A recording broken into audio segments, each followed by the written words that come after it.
आज आपण पाहतो आपल्याकडे कंपन्या आहेत, MIDC जवळ आहे, कामासाठी जातात प्रत्येक मुलं, तरुण मंडळी कामाला जातात.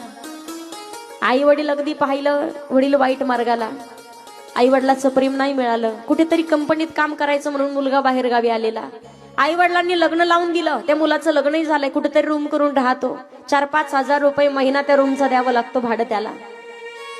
प्रपंच सांभाळत सांभाळत त्याला कार्य करायचं. सकाळी 7 वाजता मुलगा कंपनीत कामासाठी बाहेर पडतो, दिवसभर काम करून येतो, दिवसभर कष्ट करतो, राब राब राबतो जनावरांसारखा.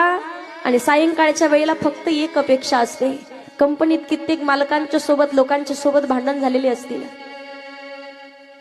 पण घरी आल्याच्या नंतर कुठेतरी मला माझं मन शांत करायचंय, मला झालेलं दुःख, मला होत असलेला त्रास कुठेतरी सांगायचा आहे, मोकळा करायचा आहे. यासाठी तो मुलगा घरी येईपर्यंत एकच विचार करतो की गेल्याच्या नंतर माझ्या पत्नीच्या चेहऱ्यावरती कधीतरी मला हसू दिसेल आणि तांब्याभर पाणी घेऊन येईल. पण आपण घरी आल्याबरोबर मालक दारात दिसत नाही तोपर्यंत दिवसभर शांत बसता आणि संध्याकाळी पाणी पिण्याची वेळ, कुठेतरी जेवण करून शांत झोपण्याची वेळ, तेव्हा भनभन चालू होते.